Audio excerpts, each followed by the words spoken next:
Hi, welcome to Budget MTG Decks. All magic fun, all cards under $1. I'm David. I'm Stefan. And today we're going to be doing kind of a pre-release evaluation of Guilds of Ravnica. We're going to be talking about what did we learn.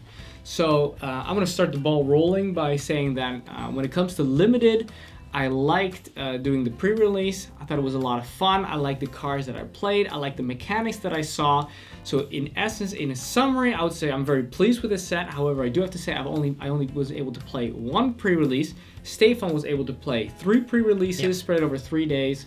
We've loved to do this over 2 days. Well, kind of one. It was midnight on Saturday and then both Saturdays, so I did 3 on Saturday, kinda. Yeah, so he completely blurred that line. I would have loved to if I would have had a little bit more time in our previous engagements. But still, the way that it went was actually very nice. The deck that the guild that I chose was Dimir. And the cards that I drew, especially with the seeded pack, was very nice. I was very happy that they included the seeded pack and the guilds because that really made sure that everybody was going very flavorful.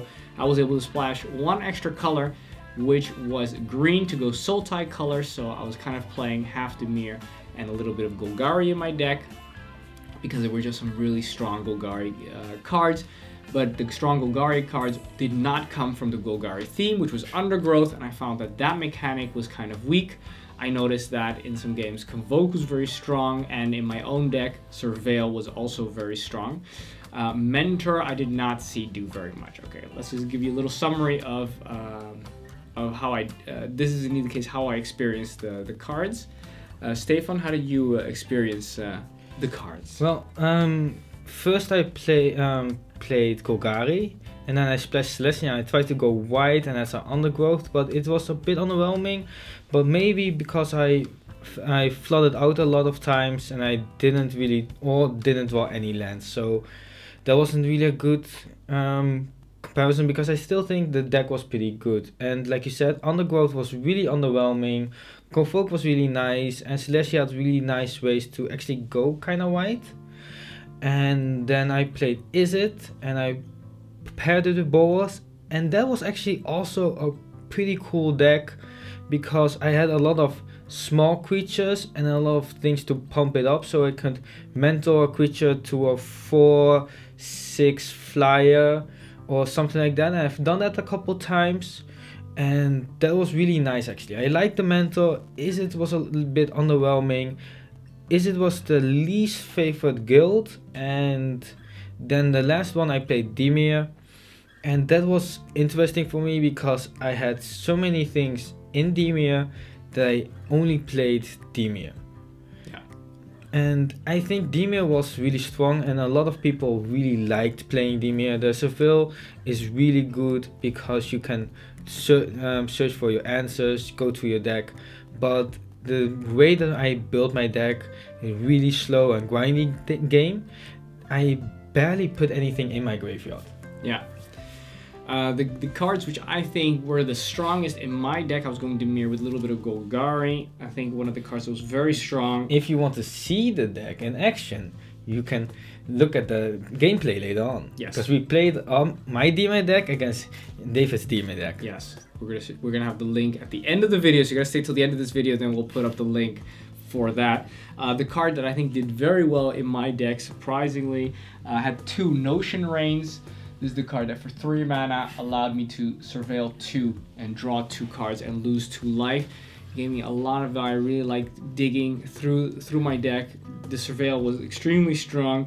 My pre-release promo was Ertrada the Silencer. That is also a card that people need to answer when it comes in, or else it starts removing creatures. Sure, it goes back into the library, but then you can cast it again later on. And yeah, this is just, I noticed that once the games got grindy, it was really important to make sure that you had some flyers to be able to get through. And in the end, having a few big bomb flyers, such as Watcher in the Mist. Watcher in the Mist did a lot for me. A lot of work, not only for myself, but also for my opponents. And I noticed that also an uncommon like City Watch Sphinx is an actual bomb and does win out games. Stefan, what were some of the cards that did a lot of work for you? In the 3 pools I've picked, I've not seen any City Watch Sphinx, and I would have loved those. I understand that, but you didn't have it. No, and I then did. the last one, in my Dimir deck, Yeah.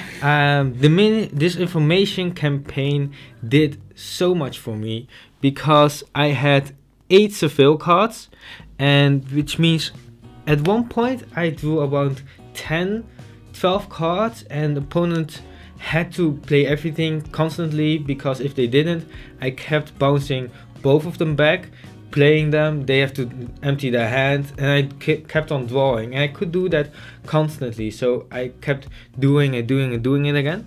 And I also got a Atvata, and I won with Atvata, which is so cool. It took me half an hour, and he ended up on 3 anyway, so we would be dead next turn, but I won that turn because of Atvata. I exiled 3 creatures with the hit counters on them, and that was so cool. Wow.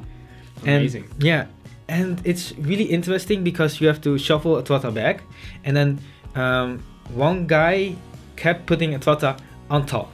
Just on accident, with 3 out of 4 times, he put it on top of my library, just completely on top, which was really weird, but I'm not complaining. No, I can imagine. So of course, when we do the review, we talk about the cards, how we think they did. What are some of the things that you think we were right upon, and what are some of the things you think, okay, we were definitely wrong about that? We learned something there. I think in general we were pretty on spot.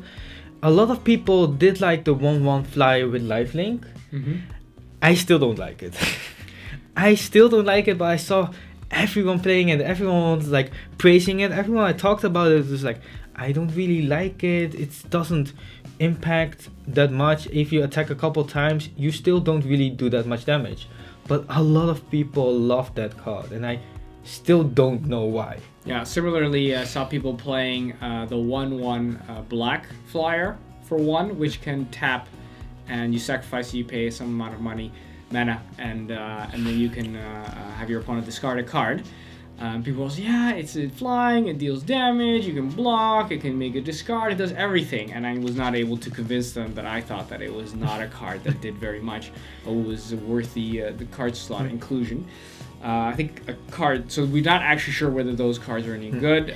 Dimir Spybug did a lot for me, and I'm actually surprised about how excited everyone was about Dimir Spybug, because a lot of people had a lot of Seville, and that's also really important, because if you have a couple Seville cards, Dimir Spybug, even as a 2/2 Menace Flying or a 3/3, then you do so much damage, and that really comes on the radar. Yeah, I think what I was wrong about is the amount of times that you would be able to get a card with your Guilds mechanic on it. We evaluated a lot of these cards with the assumption that we'd have a few of these cards, and maybe some of these which have Surveil or Convoke or Mentor or something, that we might have a few with that mechanic, and that maybe only a small percentage of those would be playable, so hence you get like 1, 2, maybe 3 of these cards. Stefan has already shown, with the seeded pack, you can get an insane amount of cards with that mechanic. The second game I played was against this girl who ended up winning the entire tournament. I lost to her, but she played a very good Selesnya, just Selesnya deck. There was no other colors in there. There was small creatures ramping into Convoke creatures, which were very large, playing 4 force for 4. Every single creature she had she had a card so she could fight with one of my creatures, so she was getting bigger creatures very fast, and they were killing my smaller creatures, so my guys were dying, hers were living, and they were swinging in, and I stood no chance in any of the 3 games, really. So it goes to show that you can build much more synergistic decks that you usually only really see in draft pools, let's say. You were able to see that much more here, which you would imagine that then, for example, the Boros decks would have been also very streamlined, very powerful, coming in super aggressively. But I did not see that, though. I did see a lot of Boros. People really like Boros, and everyone was actually getting quite aggressive.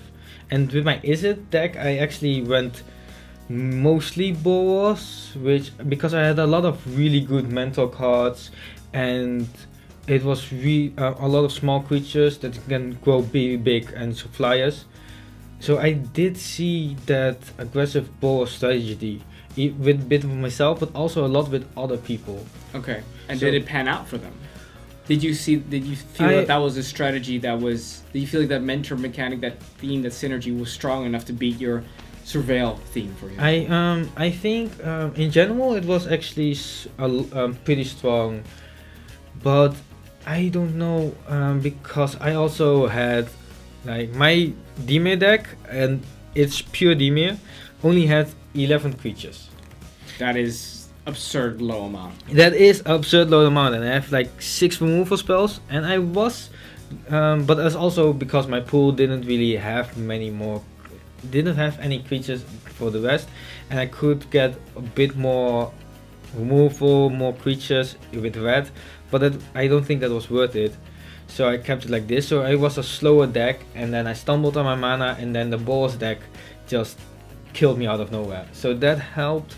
So it felt too fast for me. Right. Okay. But also a Celestia deck that was really fast. I did manage to win with it against it, which is a really interesting story, because he had Amara, which he went really insane with. Turn 2 Amara, and then attack, get a token, make more creatures, convoke with Amara, get a token, convoke more, and it was insane. Game 1 I couldn't do anything.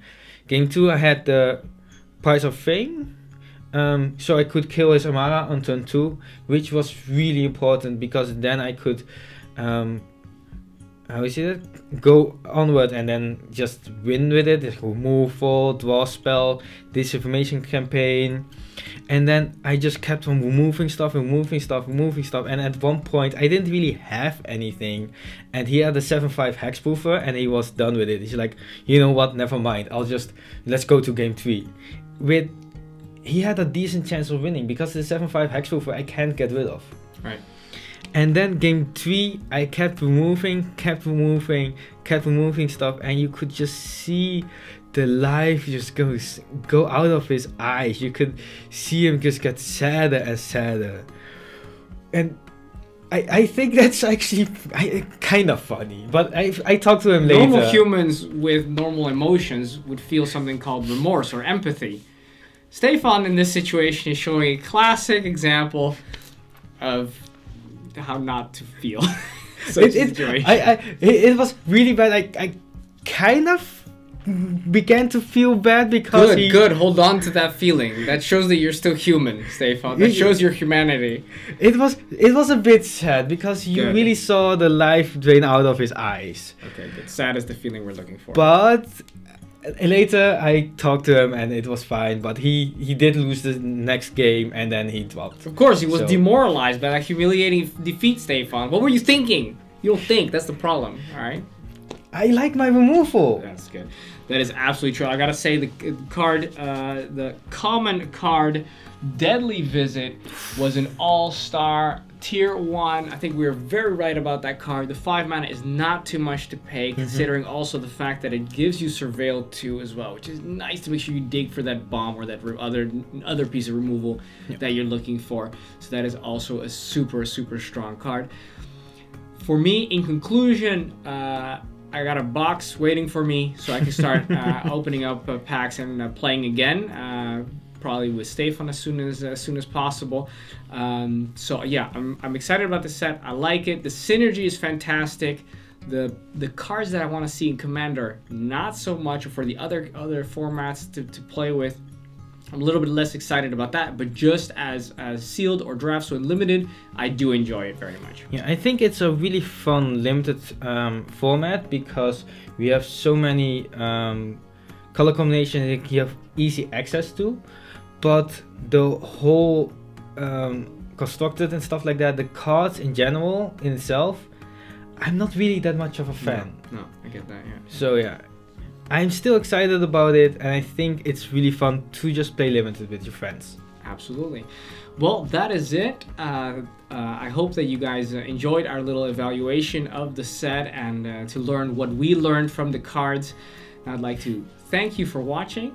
I'm David. I'm Stefan. And this was Budget MTG Decks.